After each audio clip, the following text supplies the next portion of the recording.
স্বপ্নই মানুষকে বাঁচিয়ে রাখে, আর সেই স্বপ্নই বা কজন পূরণ করতে পারে। কারণ মানুষ পৃথিবীর সমান স্বপ্ন দেখতে পছন্দ করে। যে স্বপ্ন দেখেছিল দক্ষিণ কোরিয়ার সাবেক কে-পপ তারকা থেকে মুসলিম হওয়া দাউদ কিম, অবশেষে সব বাধা কাটিয়ে মসজিদ নির্মাণের স্বপ্ন পূরণ করেছেন তিনি। তবে মসজিদ নির্মাণে বাধাপ্রাপ্ত হয়েছেন বেশ কয়েকবার, কিন্তু ইঞ্চিয়নে ওই মসজিদটি শেষ পর্যন্ত তিনি নির্মাণ করতে সক্ষম হয়েছেন।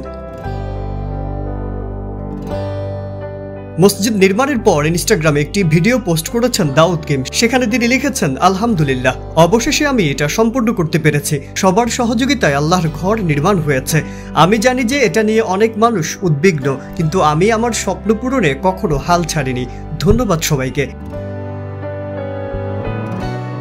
দাউদ কিম মূলত দক্ষিণ কোরিয়ার পপ শিল্পী। সারা জীবন বিনোদন জগৎ থেকে নাম যশ কামিয়ে শেষমেশ ধর্মে কর্মে থিতু হয়েছেন। কিন্তু যে দেশে তিনি নাগরিক, সে দেশের অধিকাংশ মানুষই ধর্মহীন। তাই এমন দেশে মসজিদ নির্মাণ সহজ বিষয় ছিল না। 5-স্টার রেটিং প্রাপ্ত BLDC টেকনোলজির Walton super saver ceiling fan 65% পর্যন্ত বিদ্যুৎ বিল সাশ্রয় করে আপনাকে রাখে প্রশান্তিতে। ওয়ালটন ফ্যান হাওয়া বদলে দেয়। জানা যায় 2001 সালে টুইন টাওয়ার হামলার পর যে কিম ইসলাম শব্দটির সঙ্গে পরিচিত হতে থাকেন। একসময় তার মনে হতো ইসলাম মানেই জঙ্গিবাদ, কিন্তু পরে তার ইউটিউব চ্যানেলের মাধ্যমে বিশ্বব্যাপী ছড়িয়ে থাকা নানান প্রান্তরে মুসলমানদের সঙ্গে তার পরিচয় ঘটতে থাকে। পরে ধর্মান্তরিত হয়ে নিজের নাম পাল্টে ফেলেন যে কিম। তার বর্তমান নাম দাউদ কিম।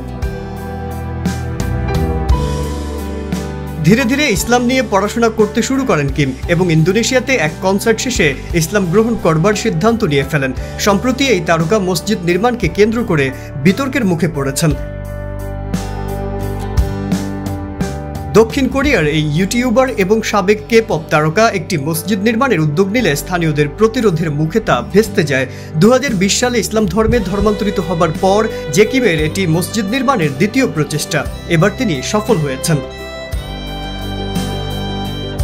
মাজহারুল আলম, ইত্তেফাক।